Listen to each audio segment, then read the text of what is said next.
Next dish we're going to do is called Hraime. If I'm not mistaken, the origin of this is from Morocco, but to us it's a dish that we make in Israel and we're doing in all our restaurants. It's very, very popular. And the idea is a fish that is cooked in a spicy tomato sauce. So the fish that I have here today is blue eye. I know you have on your recipes, I put the hapuka or the cod. These are the fish I normally try and use, but as we source out fresh fish, we get what we get. This is a fish that is very abundant here in these seas. It's a very, very good, beautiful white fish that is flaking out as well. So it's also very good to use for the Hraime. For this, I'm gonna need a cast iron casserole that I have here to cook the Hraime in.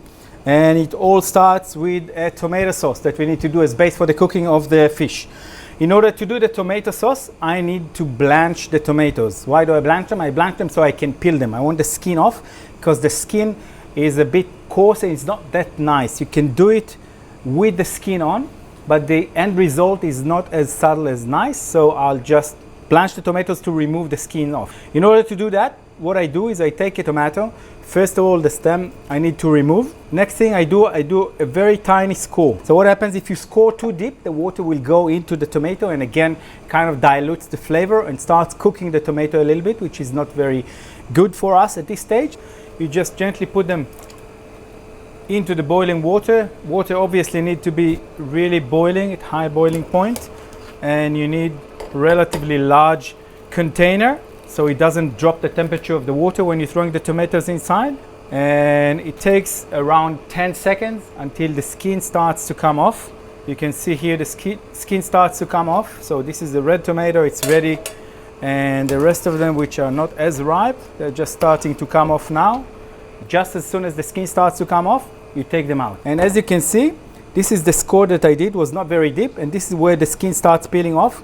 And you can see it's very easy from this point to peel the skin off. Don't be afraid if one of the tomato is a bit green or a bit not as ripe. I prefer to use as ripe as possible the tomatoes that I'm using for this. If one of the tomatoes is not as ripe, you can always throw it back for a few more seconds to the blanching, just until the skin starts to separate from the flesh itself. All our cooking is done with no spices. We only use salt, the Atlantic sea salt that I mentioned earlier, and black pepper if we use it, that we crush here daily. And the rest of it is just the flavor of the vegetable and the ingredients themselves and fresh herbs that we have. Next thing I need is a chili. Now, as I mentioned, it's called a spicy tomato sauce, so spiciness is up to you. You decide how spicy you want it. Normally what I do is I cut the chili and I smell it a little bit, just to try and have a rough estimate as to how spicy it is, because this really varies by the seasons. So I like it really spicy, and what I'll do is I'll use 2 chili for this, and then I use about half a garlic head. So I have about 8 to 10 cloves here that I'll use, and a little bit of coriander that I'll be chopping. So these are the ingredients we're going to use for the sauce.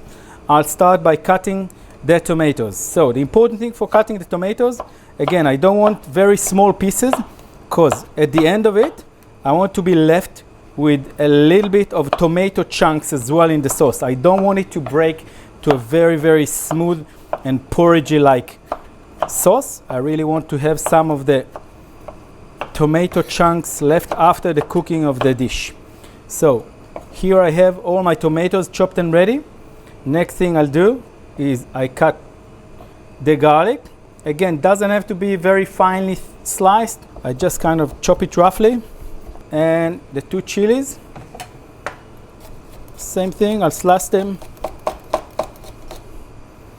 Everything cooks eventually into this sauce, so I don't need to be too picky on the sizes, on the shape of these things. Last thing we need to chop is the coriander, and this one as well.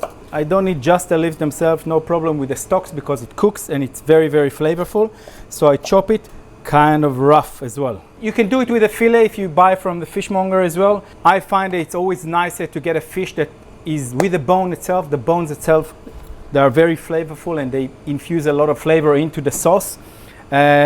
So what I do is I just get half a fish, I get it halved along the spine, and then I cut it to the size. Okay, so basically what I did, I cut this blue eye to fit this cast iron casserole. Next thing I'll do is just seasoning the fish. once the sauce will be ready, it will go into the sauce, and for that it needs to be seasoned.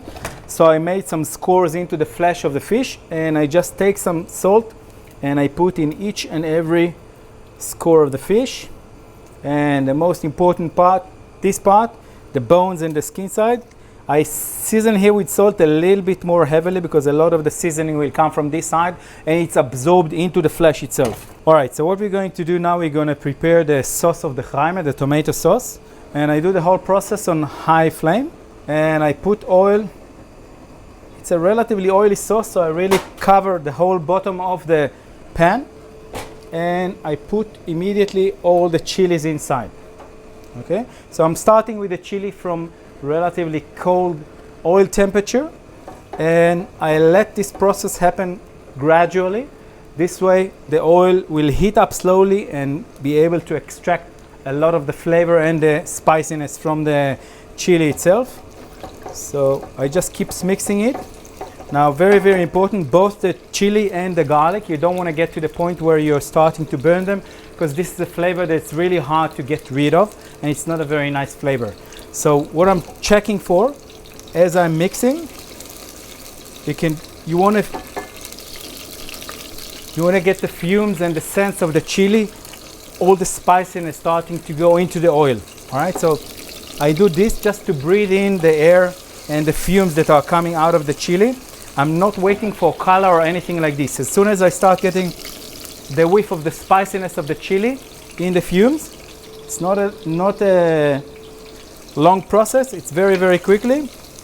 Now garlic is very, very gentle. So I put it in, and it's very important that the garlic doesn't stay too long because this burns very quickly. So I'll let this one sit for maybe half a minute inside together. And again, I'm trying to smell and get all the sense of the fumes of the garlic and the chili. And then basically when I put the tomatoes inside, I reduce the heat, and at this point I'm not in any risk of burning not my garlic or my chili. I'll just mix all of this now, and I leave it for the tomatoes to start breaking. This is the time to season it as well. So I'll put salt to season the tomato sauce, and at this point I keep the flame on high and I just keep mixing every once in a while. But it's also important to leave it and let it cook for a while. You don't need to be mixing all the time. You need to let the heat do its job as well. You see an emulsion that is created basically between the fair quantity of olive oil that I put inside and all the juices from the tomato. The tomatoes start to break and they create this beautiful sauce. All the liquids from the tomato is binding with the olive oil. This is the time where I'm gonna put my coriander inside. So a quick mix. Just put the fish inside, and this is the time to turn the heat off. All I want to do is I want to brush a little bit of the tomato sauce on top of it, just a little bit. So when it gets color in the oven, it's going to get this nice brown color from the tomato sauce. Thing goes into the oven for about 10 to 15 minutes. The oven is set to about 220 degrees. About 10-15 minutes, I'll take it out, I'll have a look at it, I'll check the readiness of the fish, and we'll continue from there. It's been about 12 minutes. You can see that the color of the flesh starts to go white, but if I go all the way into the scores that I did in the flesh, very close to the bone, it's still a little bit undercooked. So I'm just going to knead it for another about 10 minutes inside the oven. I'm just brushing it a little bit with tomato juice from the sauce itself, and I'm going to put it back into the oven. Our Hraime fish should be ready by now. The meat is falling off the bone, and that's a perfect sign. Okay, I'll add a little bit more of the sauce on top of the fish, and we're ready. Now to finish this beautiful off, we're just going to put tahini sauce and some chili and this Beautiful blue-eye Hraime is ready to be served with some challah bread or pita for the sauce.